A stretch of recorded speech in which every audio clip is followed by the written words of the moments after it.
My boyfriend is amazing when he's awake, but when he's asleep, he says awful things to me that make me wonder if he secretly feels that way.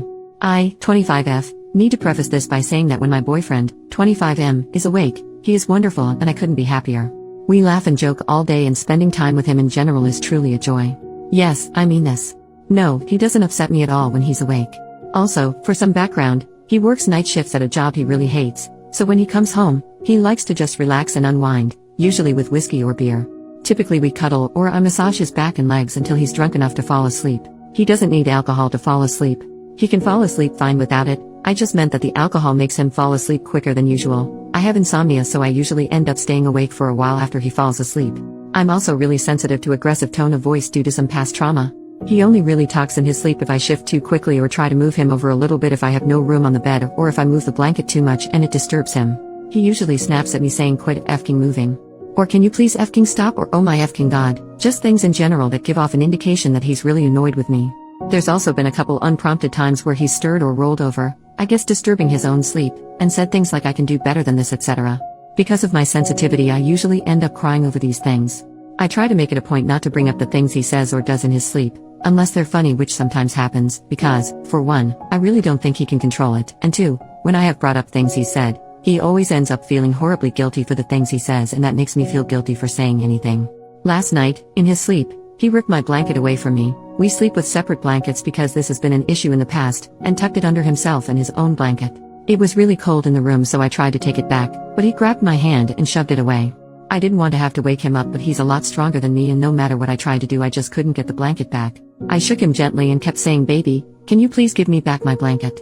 I was met with sleepy grunts, but he still wouldn't give it back. Finally, after a little persistence, he sat up really quickly and yelled, "What do you want?" "Jesus, you're annoying." I said, "I just want my blanket back, please." He shoved it towards me and nearly knocked me off the bed, and then instantly laid back down and started snoring. I didn't sleep at all last night because of this. It's really eating at me. I really don't want to be annoying to him, especially when he's trying to rest after work. But I also don't know how I can keep putting up with this. Part of me wonders if he actually means any of the things he says. When he woke up this morning, I couldn't bring myself to say anything about it, but I also couldn't look him in the eye. I guess my question in this is, am I being too sensitive? Should I bring this up to him? I don't know how much that would accomplish because he usually has no recollection of it and doesn't know how to control it. What can I do to keep my sensitivity from affecting our relationship and the way I see him and myself? First update, 5 days later. First, I'd like to address the comments accusing my boyfriend of being an alcoholic, being abusive, accusing me of lying about how happy I am in the relationship, or claiming he wasn't actually asleep during this and wanted an excuse to abuse me. Y'all are, and really I cannot stress this enough, effing crazy. What a leap. He functions just fine without alcohol, and I've seen him go weeks without it. He doesn't need alcohol to fall asleep. He drinks after work because that's how he likes to unwind. The same as one might go to a bar on the weekend. And for those of you with anecdotes about how your partners started off like this before leading into full-on abuse, I am deeply sorry that you endured that, and I wish healing on all of you. But that's not what this is. I've known my boyfriend for 10 years. He doesn't have an abusive bone in his body.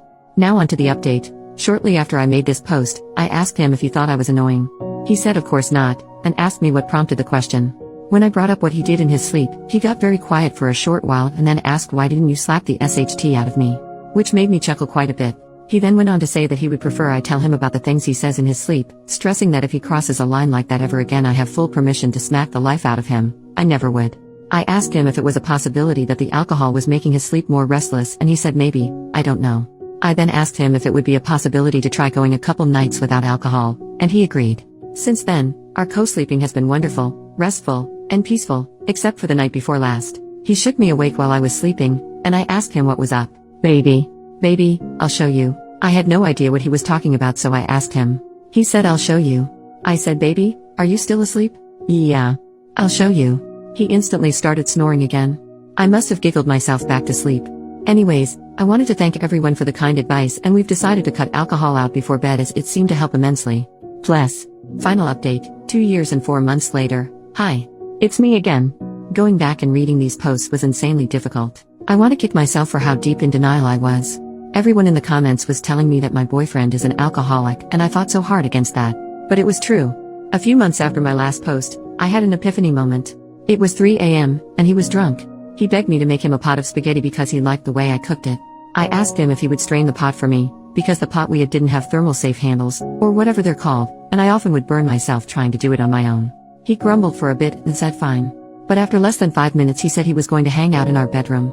I begged him not to, because he would fall asleep, and trying to wake him when he falls asleep drunk often became a nightmare of verbal abuse. He insisted he wouldn't fall asleep, but lo and behold, he did. I thought to myself, great. Now I get to choose between burning my hands, or being berated until I cry, all over a pot of freaking spaghetti. I chose to burn my hands. I angrily made myself a plate and put the rest in a Tupperware, and reality hit. I'm just like my mom. My mom has been with an alcoholic for 13 years. He is awful to her in so many ways, but she puts up with it because A, she feels like she can't do any better, and B, she believes it's her duty as a wife to just deal with it quietly. And I was falling down the same path. I thought that if I could just grin and bear it, he'd see how much I love him and how much I do for him and realize that he needs to put in the same effort. Boy howdy was I f***ing wrong. I took off to a friend's house for the night and he panicked when he woke up in the morning and I wasn't there. He called me, crying, begging me to return. I unleashed all my feelings in return, and in more words told him that I didn't have much of an incentive to return, and how could I know that he'd do better. His tears turned to anger, and he screamed down the phone. It was terrifying.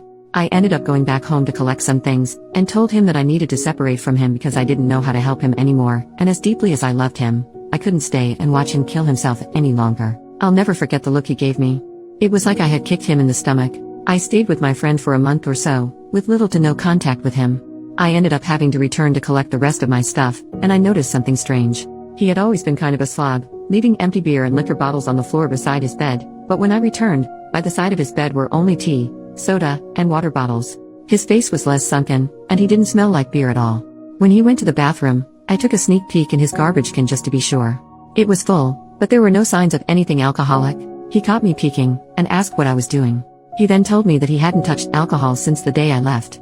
I was shocked. We ended up sitting and talking for a while. He said being sober was hard and he had the shakes all the time, and he missed me. I missed him too. I've been infatuated with him since I was 13, those feelings weren't going away anytime soon. To wrap things up for the sake of character count, we ended up getting back together. He celebrates 2 years of sobriety this week. I'm so proud of him. He sleeps restfully now, with the exception of a mumble here or there in his sleep, and is no longer mean to me in any facet. Also, we're engaged now. Thanks for reading. I'm sorry I fought you guys so hard, and thank you for telling me the truth even though I wasn't ready to hear it.